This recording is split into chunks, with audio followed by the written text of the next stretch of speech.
Du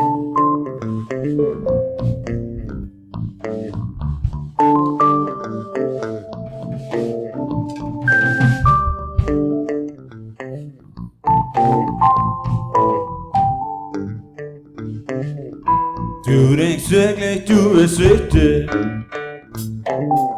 wirklich wichtiger als ich.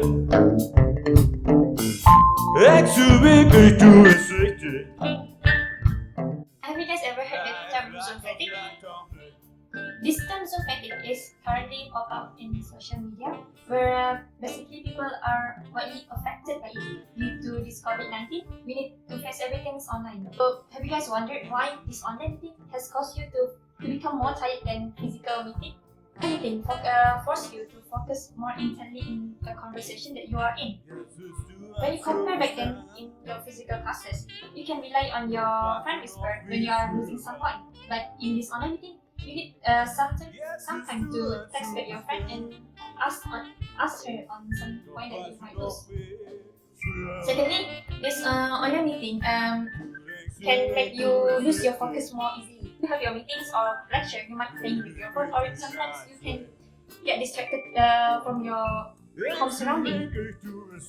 Lastly, the constant gaze that we face on screen make us feel tired and uncomfortable. Like in real life, how constantly you look at people when he or she is talking?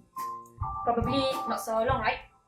So in this video, we want to help you by sharing to you what are the challenges that you might face due to this online semester, where you face your lectures in online, your meetings online, and how you want to overcome it. So, we will talk about the challenge in Zoom fatigue. The first challenge is physical challenge. Physical challenge happen when we are having our online class that require us to sit on our chair in front of our laptop for several hours. As example, if you have class at 8 a.m. in the morning and it ends at 12 p.m. in the afternoon, it almost 4 hours that require you to sit on your chair in front of your laptop. This experience of sitting will result on back pain, headache, painful feet and others. Not only that, when we are staring at the screen for a long period of time, it will give effect on our eyes. It will make our eyes dry and poor body posture. Moving on to the next factor, why the virtual interactions are so tiring. It is because the challenge of the self. You know how people alone on a desert island or in solitary confinement lost track of time. Strangely, a similar phenomenon has started happening with this work from home situation. People are on call all the time. There is no natural break in the day, which marks the end of the working day. For example, the evening commute or the start of the day for that matter. The attire that marks your professional persona have been sitting idle in your closet, and many of your daily activities like playing a sport or going to somewhere else are now not possible in the same way. Naturally, the idea of who I am starts to erode ever so slowly. In other words, the sense of self, the boundaries that allow you to form your identity gets disturbed, making it hard to be the best version of yourself. Socio-emotional challenge. Our way of communication, we use 7% of the verbal, 58% is the vocal, which is the tone, and also 55% is the non-verbal. So what is the non-verbal? Non-verbal is actually includes the facial expression, the tone, the body language, the gesture, the posture, and also the eye contact. So socio-emotional challenge comes when we are not no more using the non-verbal communications. To make it clear, in fact, in online learning, all of these non-verbal were reduced and combined and also compact into a bunch of talking heads on the screens. Imagine when we just seeing our lecturer's head for the directly 2 hours non-stop. And to add on with the all internet connection and connection problems, this is when the socio-emotional challenge comes. This will distract our focus and reduce our interest in online learning. So next, we move to the next challenge, which is mental health. The online learning not only makes our physical body suffer, but it also affects our mental, which is our brain.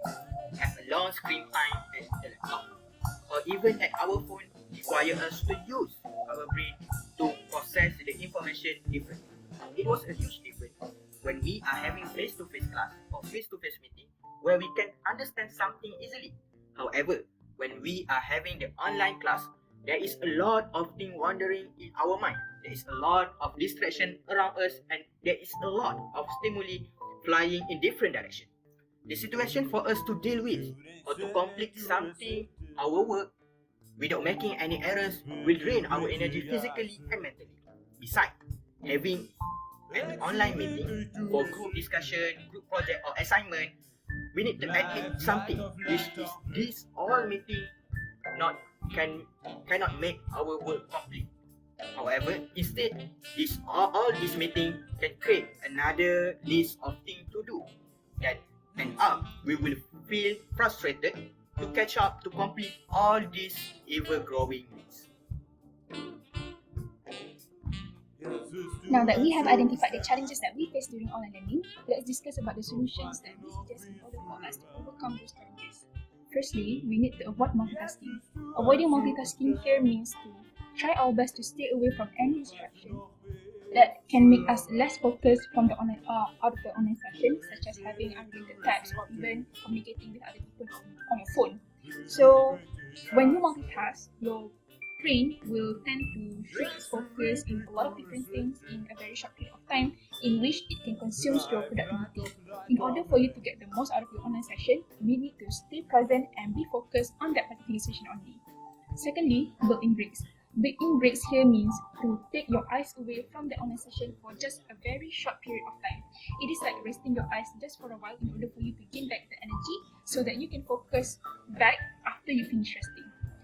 You can also consider to request from your meeting moderator for a short break in between those meetings. And if you are the moderator, consider to make the meeting only 20 to 15 minutes long by shortening the agenda, or if the agenda is too long, try our best to cut it out and bring those agenda forward in the next meeting.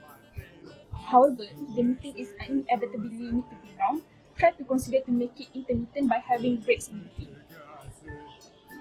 Next, what we can do to combat Zoom fatigue is to reduce the on-screen stimuli. Research shows that people tend to lose their focuses when they are gazing at themselves on the screen. Not just that, sometimes you find yourself looking at other people's background when you are in a call of 5 persons or more. Sometimes you even strain your eyes to see what are the book titles on the shelf. Well, when this happens, brain becomes very tired to process all this information at once. So what you can do to combat this is you should ask everyone or yourself to use a plain background such as a peaceful beach scenery, or also ask those who are not talking or presenting to mute the video. Make social virtual event opt-in. After a long day video calls back to back, it is normal for you to feel extremely drained, especially if you are an introvert. That's why virtual social sessions should be kept opt-in, meaning you are welcome to join, but you are not obligated to participate. You might also consider appointing a facilitator if you are expecting a large group. This person can open by asking the questions and then make it clear in what order people should speak. So, there will be not everyone speaking at one time, because it will be confusing and exhausting. It is also easy to get overwhelmed if we don't know what is expected from us. So it is better to prepare ourselves by knowing what we are expected to do and at what cues we are asked to speak.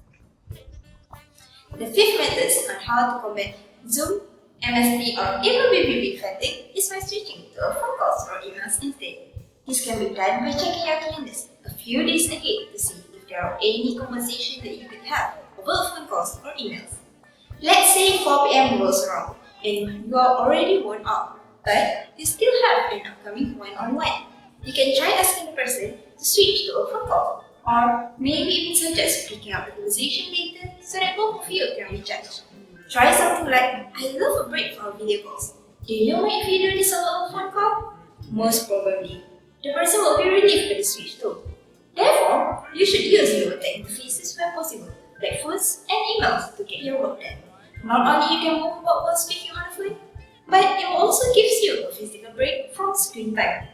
Besides that, it also makes you feel good to multitask in a way that your eyes are involved. Last but not least, for external costs, avoid defaulting to video, especially when you don't really know each other well. Due to the new normal, Many people nowadays feel a tendency to treat video calls as a default for all kinds of communication. But actually it is not. We should limit the usage of video calls only to those that are necessary. Why do we have to limit it?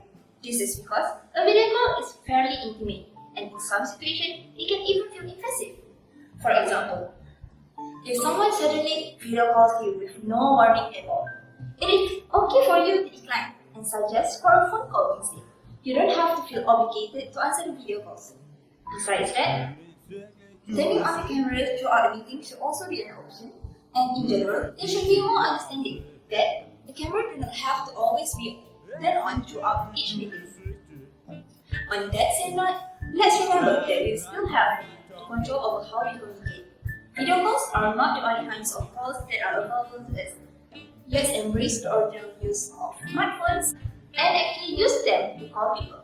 This is especially true for our social connection needs.